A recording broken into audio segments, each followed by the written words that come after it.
3, versículo 15 somente.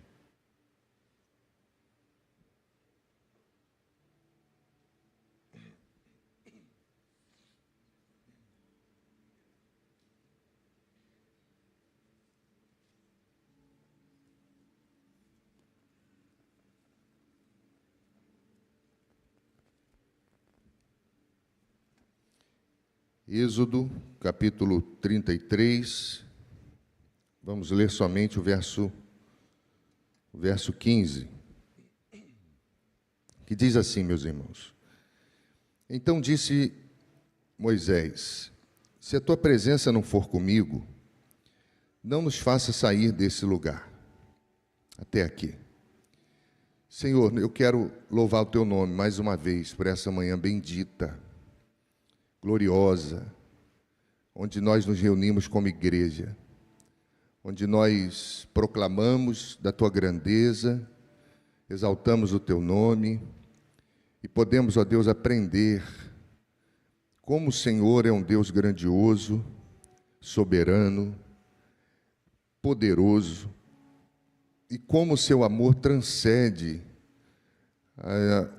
o nosso entendimento humano, muitas vezes confuso a respeito do amor, porque mesmo sendo um Deus tão grande, tão poderoso, tão glorioso, e mesmo nos conhecendo o Senhor profundamente, o Senhor nos quer perto, o Senhor nos ama, o Senhor se alegra em se relacionar conosco, em permitir que nós nos acheguemos à tua presença. Recebe, Senhor, nosso louvor por isso e a nossa gratidão. E mais uma vez, Senhor, revela as tuas verdades ao nosso coração, por misericórdia, em nome de Jesus. Amém. Eu quero falar nessa manhã, meus irmãos, sobre a presença de Deus. Existem alguns conceitos e alguns pastores, alguns pensadores, alguns filósofos, alguns cristãos, e se nós fôssemos tentar reproduzir esses conceitos aqui, nós teríamos uma manhã toda de palavras que nos fariam pensar, que nos fariam meditar sobre a importância da presença de Deus na nossa vida. Agostinho sempre dizia que a alma do justo é o verdadeiro trono de Deus. E ele tinha essa certeza de que Deus tinha prazer em habitar com aqueles que o amam. Então, se a alma do justo é o verdadeiro trono de Deus,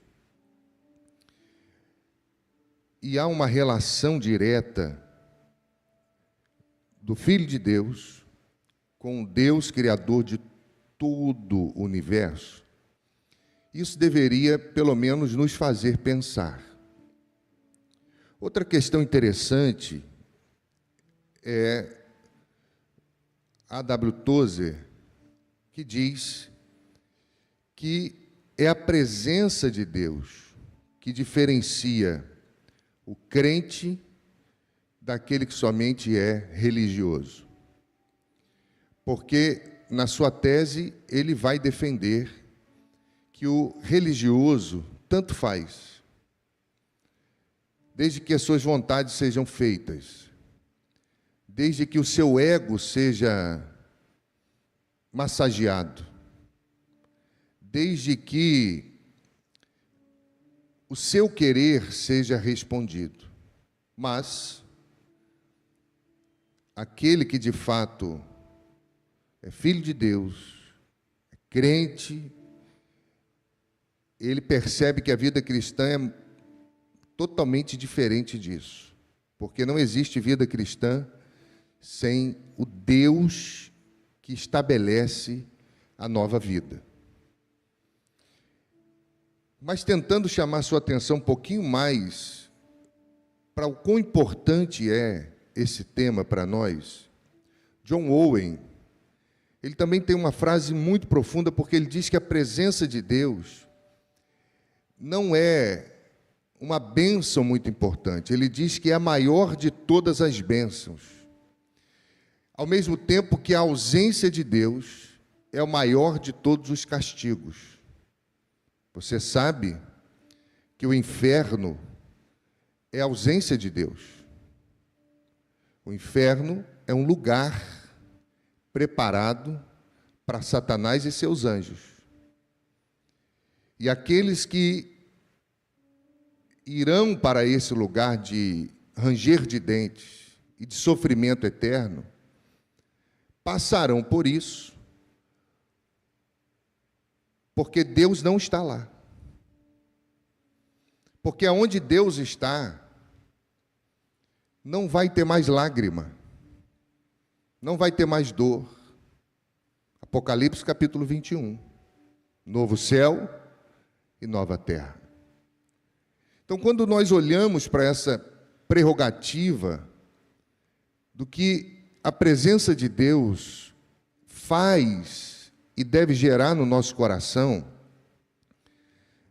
ela precisa ter um lugar de destaque na nossa compreensão, para nós entendermos por que Moisés disse para Deus que aquilo que ele esperou uma vida toda não valia nada se Deus não fosse com ele.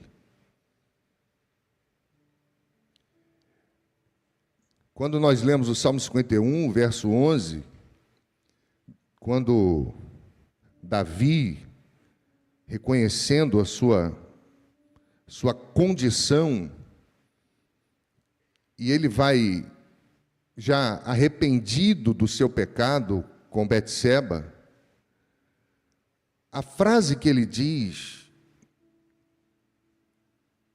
é muito interessante, porque ele diz: Senhor, não me lance fora da tua presença.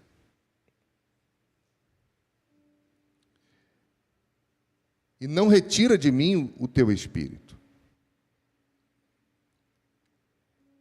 Ele sabe que a presença de Deus é a maior de todas as bênçãos e a ausência de Deus é o pior dos castigos, porque ele viveu isso. E, meus irmãos, só uma fé madura, capaz de entender essas questões, vai entender que é melhor esperar por Deus do que avançar sem Ele. É melhor parar tudo até que Deus fale do que quebrar a cabeça nos impulsos humanos, insistindo para ter o controle, mesmo sabendo que está reproduzindo erros, que está reproduzindo dores, porque quando Deus aponta o caminho, tudo fica mais fácil. Então, quando eu leio Êxodo, no capítulo 33,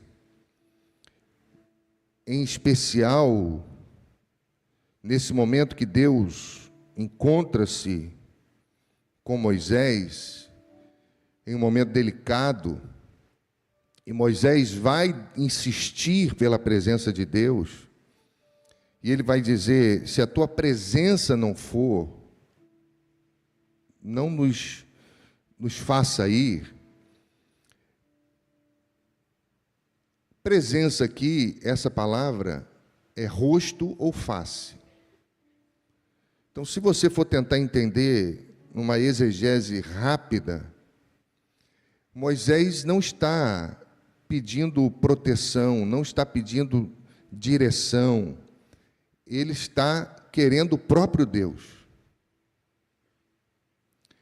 Ele não está dizendo: ah, Senhor, vai conosco no sentido de nos livrar dos percalços da vida. Não, vai conosco porque o Senhor é mais importante do que a terra que nós achamos ser importante uma vida toda. Então, quando eu penso em presença de Deus, eu penso no ambiente dos santos. É na presença de Deus que até o coração mais duro se prostra. É na presença de Deus que o homem mais duro chora. É na presença de Deus que o coração mais adoecido se cura. É na presença de Deus, meu irmão, que o estilo de vida muda. É na presença de Deus que há convencimento do juízo, do pecado. É na presença de Deus que as coisas se tornam mais fáceis.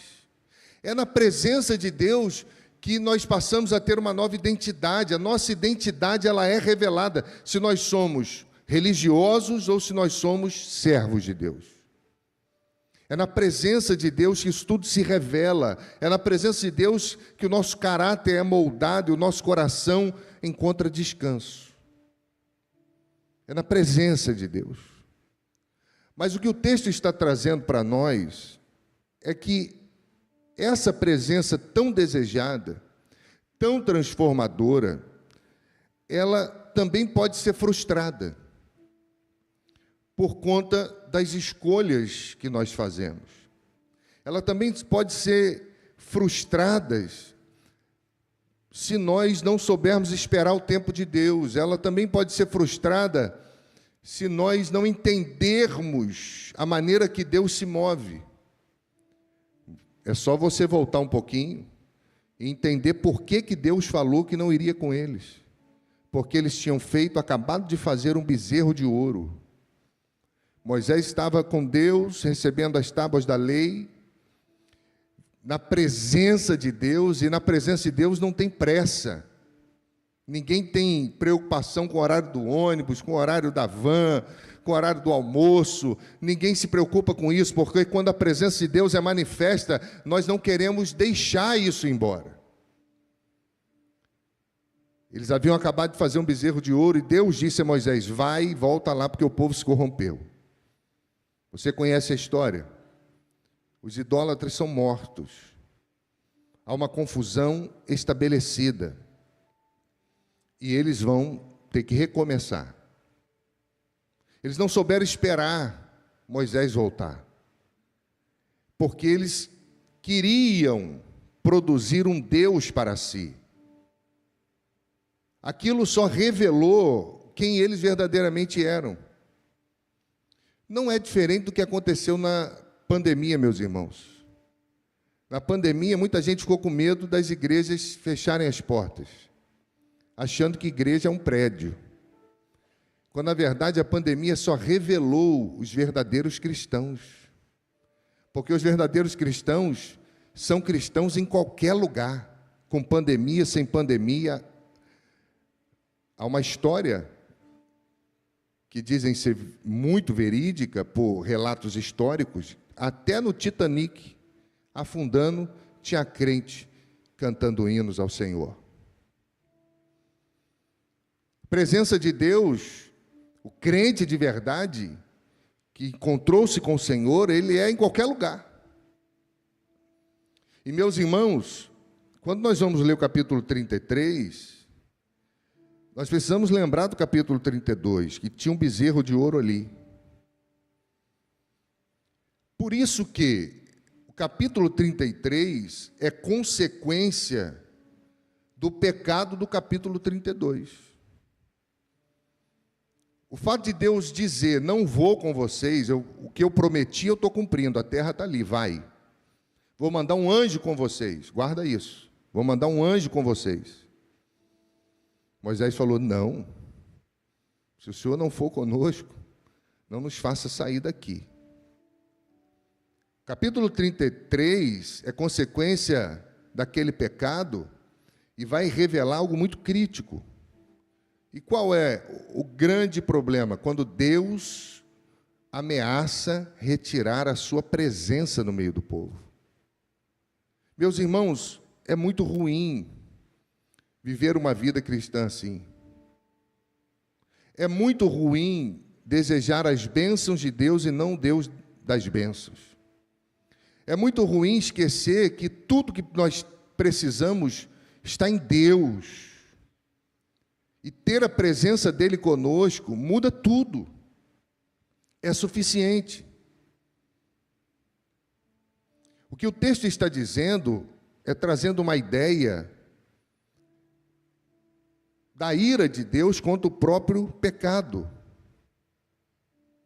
E Deus não vai com o povo, e eu cheguei à conclusão que isso também foi um gesto de amor, de dizer, eu não posso ir com vocês. Por quê? Porque se fosse, tinha que matar eles, por causa do pecado. Isso aqui, meus irmãos, deve chamar muito a nossa atenção.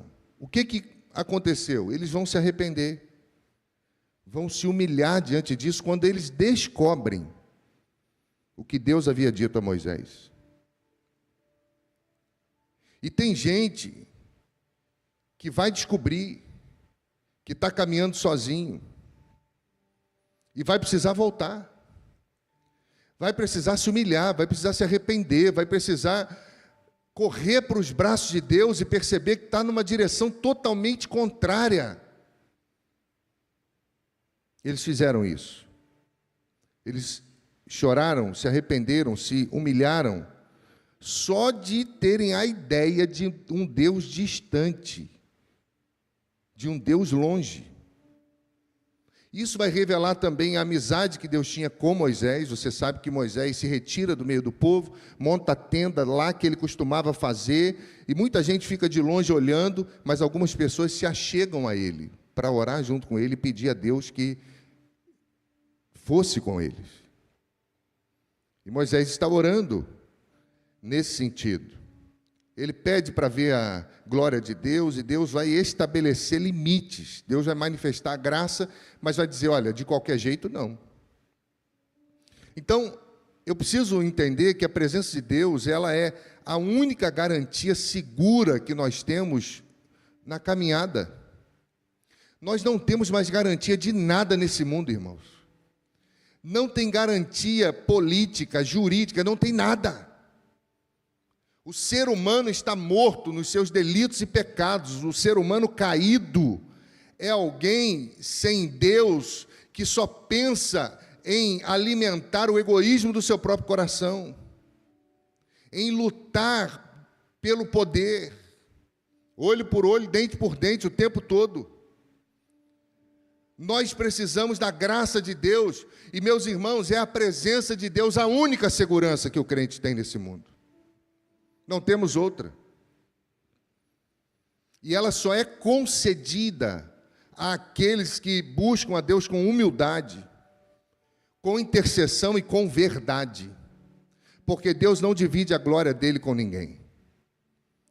Deus, ele nos conhece o nosso coração e conhece quem governa o nosso coração. Porque a terra prometida está ali, e não basta saber o caminho para ela, é preciso andar com Deus. É preciso caminhar com Deus, senão, meus irmãos, nós vamos passar por esse mundo sofrendo, vai ser um mundo de dores, vai ser um mundo terrível, onde as dores vão consumir o nosso coração. Não quero dizer que com a presença de Deus não teremos lutas, e nem dores, e nem choro, teremos isso tudo, porque é uma guerra muito profunda.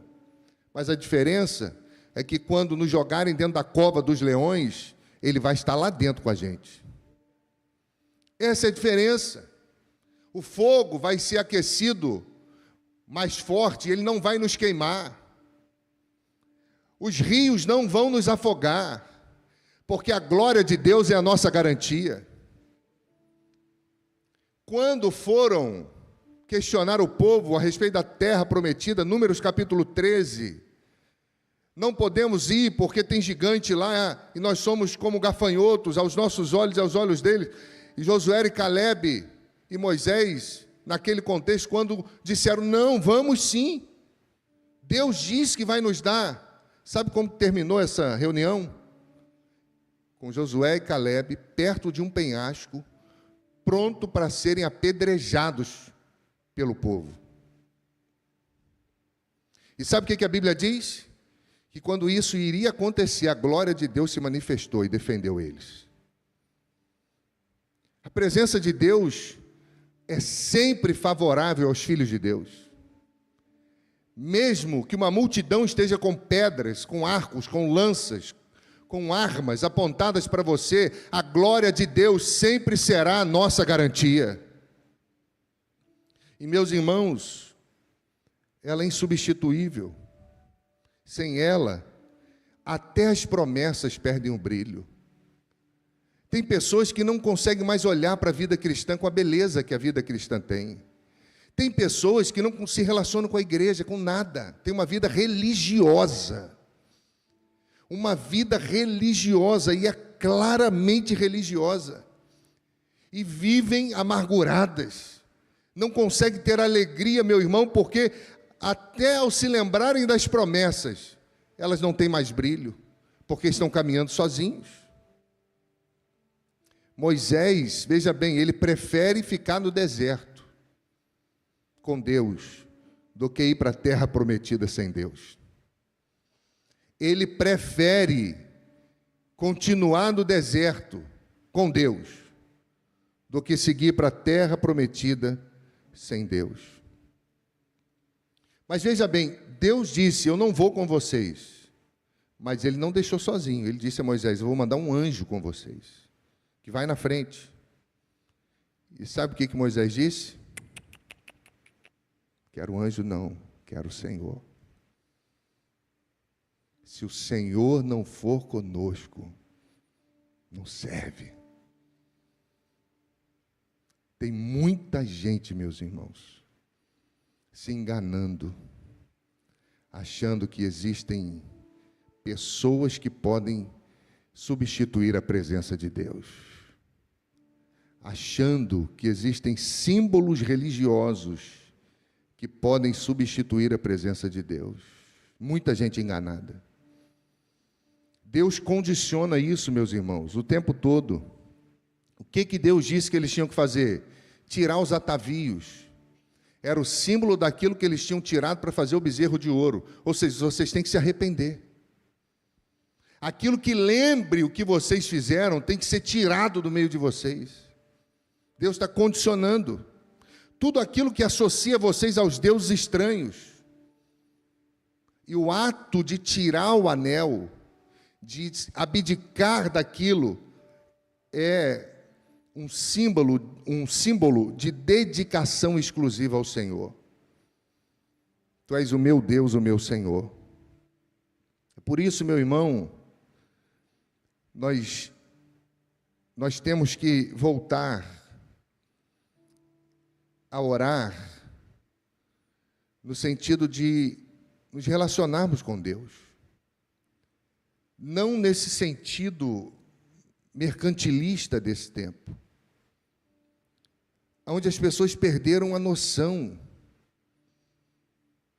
e têm uma vida religiosa, achando que estão indo para o caminho certo.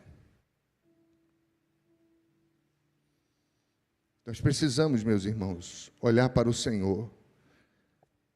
O salmista disse no Salmo 31, verso 20, no abrigo da tua presença, os esconde das intrigas dos homens, e na tua habitação os protege das línguas acusadoras.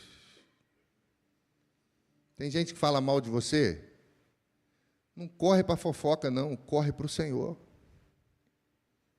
Corre para o embate não, meu irmão, corre para os braços de Deus, porque quem vai te livrar disso é o Senhor. Davi, no Salmo 51, verso 10, clama que o Senhor não o expulsasse da sua presença. Ele vai pedir: transforma o meu coração, me dá um coração puro, renova em mim um espírito novo e inabalável. Me devolve a alegria da salvação e me sustenta com um espírito pronto para obedecer, porque ele aprende que sem obediência não tem presença. Com isso, irmãos, eu quero pensar em 3 questões pontuais e simplistas, mas que devem atrair a nossa atenção, para que possamos avaliar quem nós somos nessa história toda. se trocamos a presença de Deus por um prato de lentilhas, se somos religiosos, somente se somos aqueles que valorizam o Deus da igreja e o Deus das bênçãos. Porque quando nós escolhemos a presença de Deus, como Moisés o fez, nós aprendemos algumas coisas. A primeira é que a presença de Deus, ela sempre vai revelar os filhos de Deus. Ela sempre vai revelar aqueles que são filhos de Deus. Quando eu olho para o texto, o versículo de número 3, diz assim: subi para uma terra que mana leite e mel, mas eu não subirei com vocês, não vou no meio de ti, porque és um povo obstinado. Deus está falando que o povo era. Sabe o que é isso aqui? Teimoso, insubmisso. Deus está revelando a condição do povo, um povo de dura cerviz, que se recusava a dobrar-se diante de Deus. Eles dobravam-se diante de ídolos, porque a idolatria no Sinai não foi um ambiente religioso, foi uma traição espiritual. Eles queriam voltar aos deuses do Egito, e eles viram na ausência de Moisés uma oportunidade de fazer o que eles já estavam querendo há muito tempo. Obstinação, teimosia, dura cerviz, é a ideia de dobrar a nuca, dobrar o pescoço, dobrar a cabeça. Por isso que traz essa ideia de reverência, submissão. Muita gente que resiste à autoridade do Senhor e ao mesmo tempo quer a presença do Senhor. É loucura um negócio desse. Essa teimosia, essa obstinação do povo não é apenas desobediência, mas é uma rejeição contínua à direção que Deus dá. Porque se Deus vai com eles, Deus tinha que destruí-los, porque Ele é um Deus santo. E quando os filhos de Deus são manifestos pela presença de Deus, quer dizer que na presença de Deus as máscaras caem. Na presença de Deus, meu irmão, essa semana eu vi um vídeo, ontem, se não me engano, um pregador, não sei se era pastor ou não, mas estava dentro de eu não sei se era voo, se era trem, mas era um vagão com vários assentos. E ele estava pregando com a Bíblia e dizendo que Deus amava aquele povo. E um homem, 40 anos, 30 e poucos anos, se levanta muito forte e começa a rir e zombar para que os outros vissem. E ele começa a confrontar, dizendo que Deus o amava. E aquele homem forte, o pregador era loiro, baixinho, e ele fecha a mão e vai no rosto do pregador e bate com toda a força.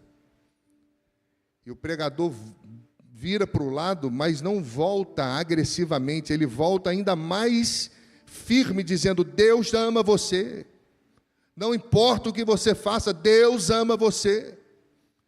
E aquele homem, sem saber o que fazer, porque ele esperava outra reação, ele vai para o seu assento, e o pregador vai atrás dele, e começa a dizer: não importa quem você seja, Deus ama você.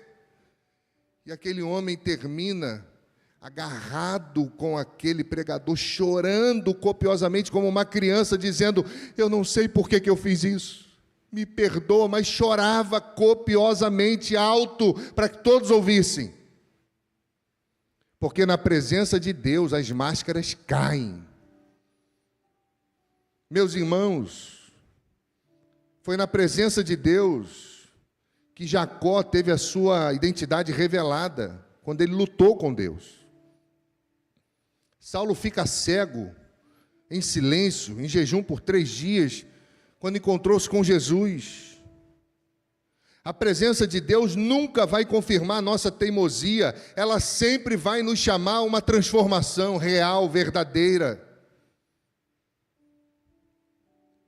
É a presença de Deus, meu irmão, que nos faz entender que a vida cristã não combina com orgulho, com religiosidade vazia.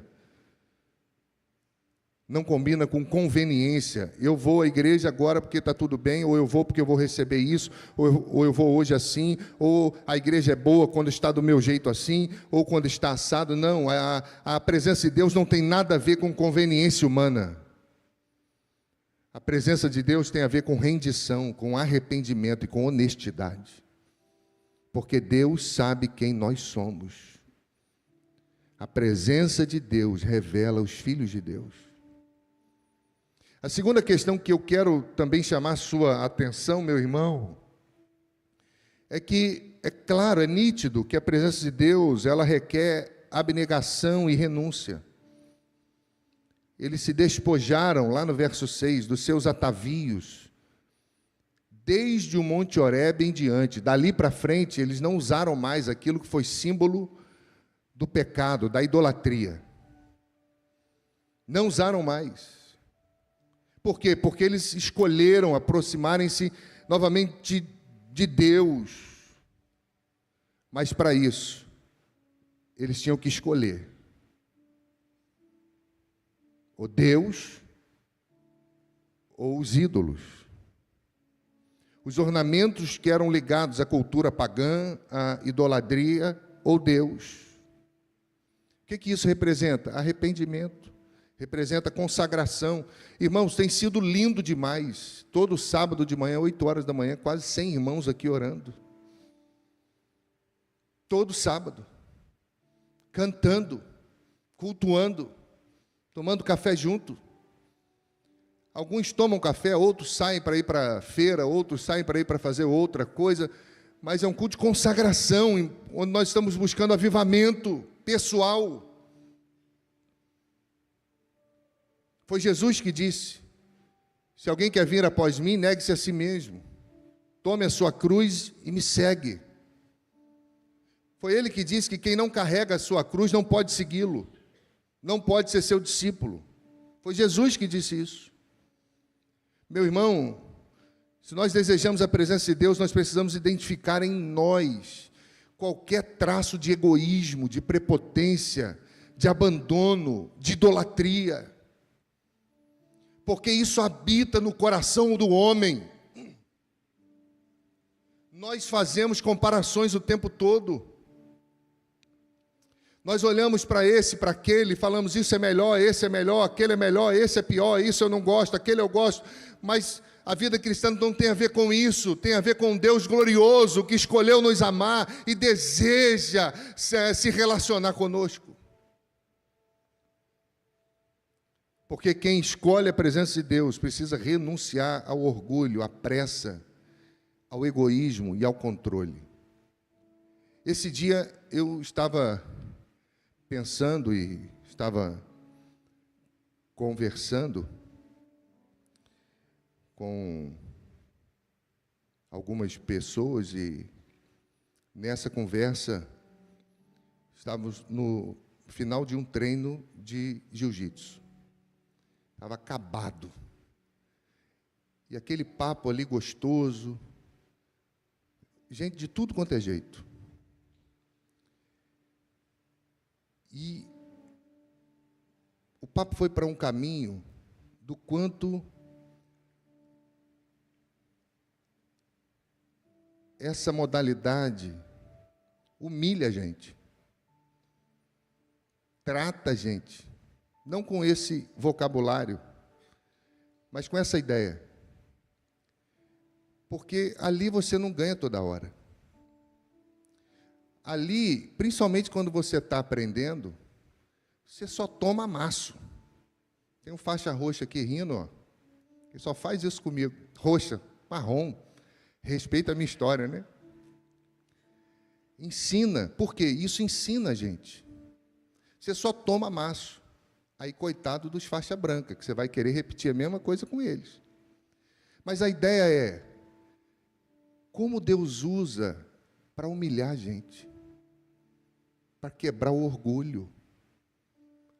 E eu falei: Senhor, que coisa boa. Que coisa boa. É quando você aprende que você não sabe tudo. Que coisa boa é quando tem alguém ao lado que sabe mais que você e quer ajudar você. não quer ferir você, não quer machucar você, mas quer ver o seu crescimento, se alegra com o seu crescimento.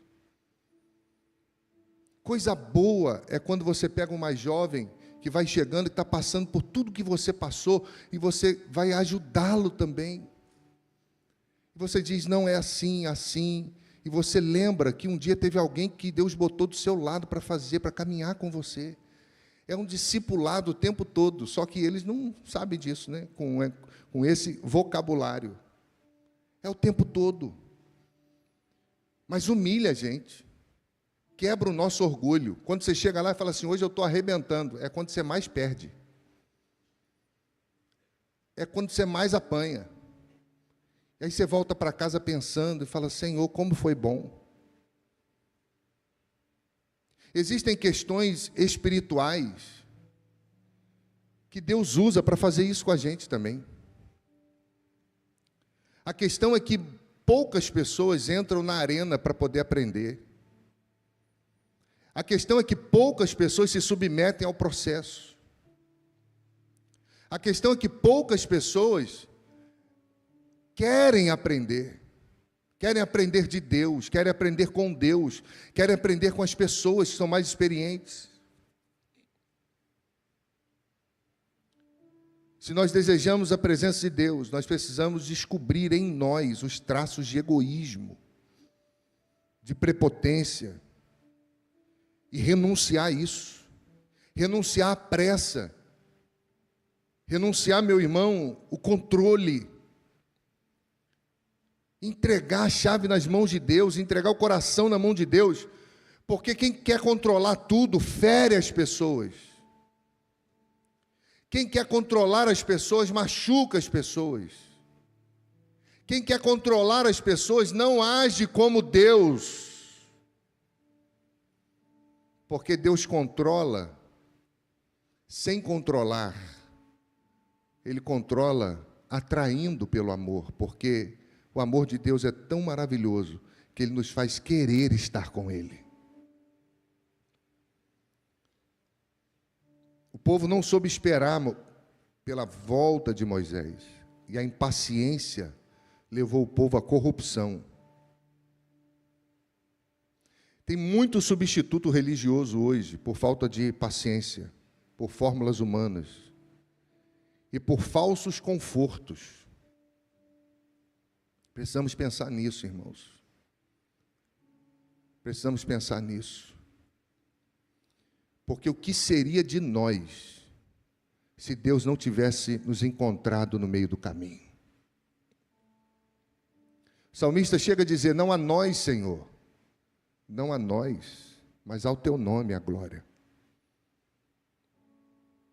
Se não fosse o Senhor, de muito nós já teríamos sido destruídos. O problema é que nós esquecemos disso, achamos que isso tudo aqui é obra nossa, e não é. Achamos que nós somos maravilhosos. Ai de nós se Deus tira a mão.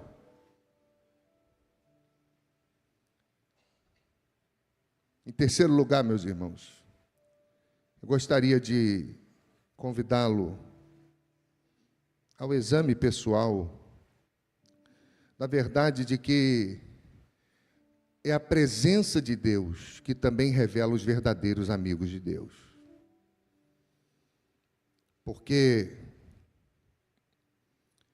quando as coisas de Deus passam a ser minhas também, quando as necessidades da casa de Deus passam a ser minhas também, quando as necessidades dos meus irmãos que estão em alguma situação difícil passam a ser minhas também, quando eu estou sensível à voz do Espírito Santo, a ponto de entender o que Ele quer fazer através de mim, quando isso é real, tudo muda. Porque quando Moisés vai orar e vai insistir com Deus, não nos faça sair daqui, Deus responde. Porque quando os amigos de Deus oram, Deus nunca deixa sem resposta. A Bíblia diz que Deus vai falar sobre Moisés, e diz assim: o Senhor falava com Moisés face a face, assim como fala com seu amigo. Você é amigo de Deus a esse ponto? Será que eu sou amigo de Deus a esse ponto? Essa é uma das declarações mais lindas da Bíblia. Alguém que desfruta dessa intimidade com Deus, desse privilégio, que mais tarde foi confirmado em Números capítulo 12, verso 8, naquele episódio da rebelião de Miriam, quando ela vai se rebelar contra Moisés. Deus vai dizer, boca a boca falo com ele, claramente e não por enigmas, pois ele vê a forma do Senhor. Como, pois, não tivestes medo de falar contra o meu servo, contra Moisés? Deus se levanta para defender ele. Meus irmãos, Miriam e Arão estão se levantando contra Moisés, criticando a liderança dele, questionando a autoridade espiritual dele. E vão dizer, Deus não fala só com Moisés, Deus fala com a gente também. E vão insinuar que Moisés não era tão especial assim, motivados pelo ciúme, pela arrogância, pela prepotência. Deus intervém. E é Deus que convoca os três.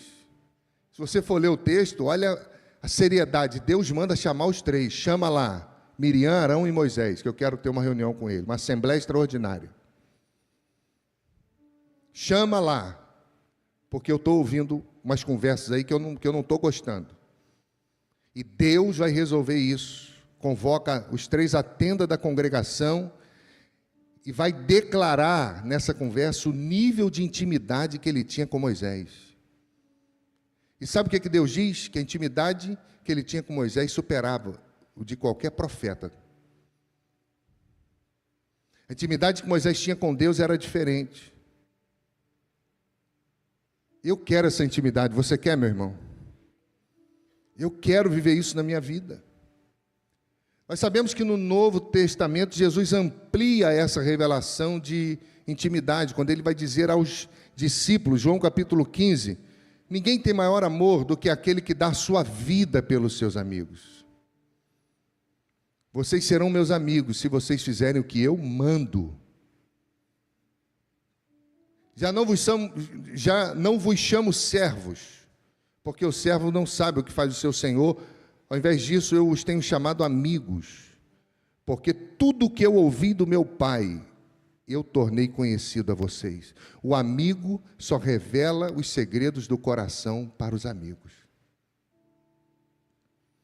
Tiago, no capítulo 2, verso 23, também diz algo interessante. Ele diz: cumpriu-se assim a escritura que diz, Abraão creu em Deus, e isso lhe foi imputado como justiça. Mas ele não para aí, ele continua dizendo, e ele foi chamado amigo de Deus. Ele foi chamado amigo de Deus. Eu quero caminhar para o fim, irmãos, dizendo que Deus não quer apenas servos obedientes. Deus busca amigos fiéis.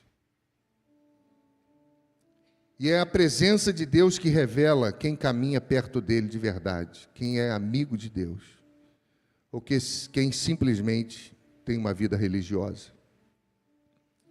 Mas se você continuar, você vai perceber que Moisés quer mais.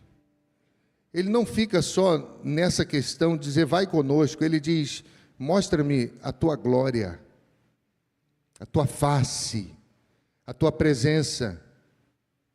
É a presença de Deus, meus irmãos, que é o ambiente dos salvos. É a presença de Deus que determina o nosso estilo de vida.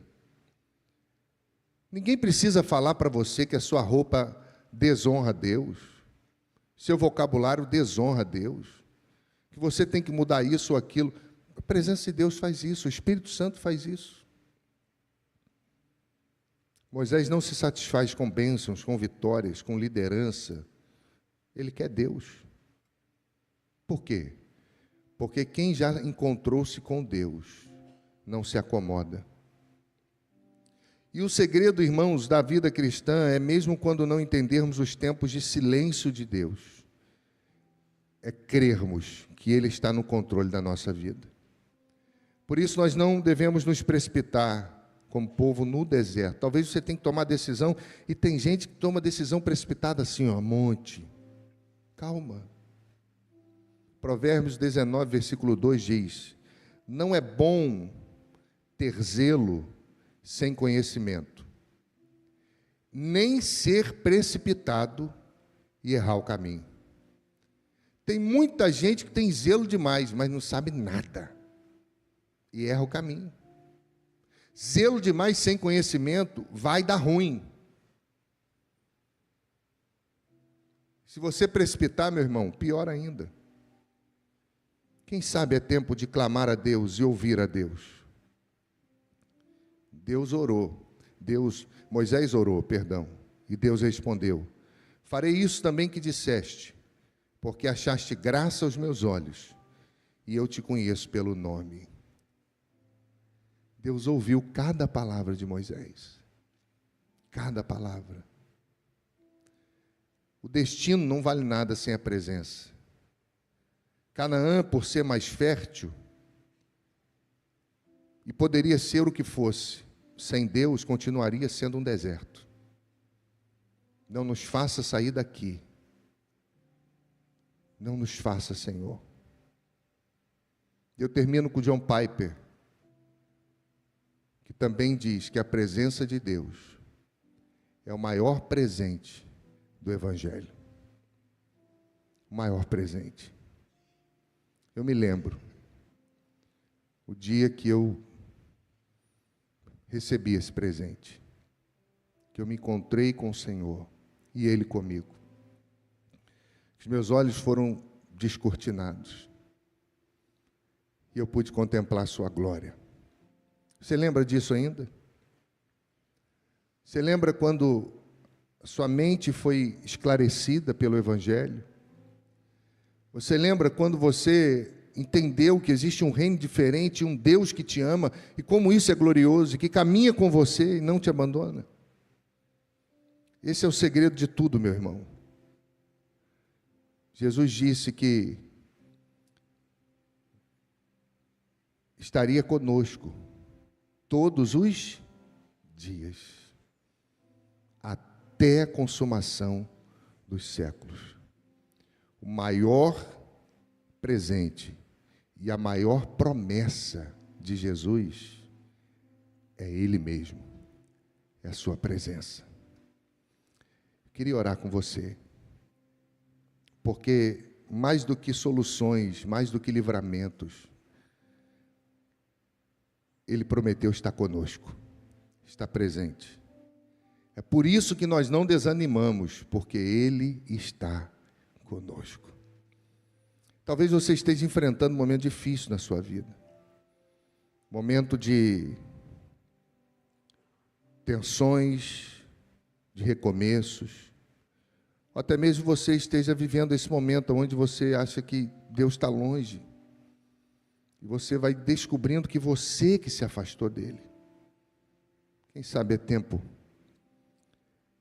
de voltar-se ao Senhor e entender que não adianta ter nada,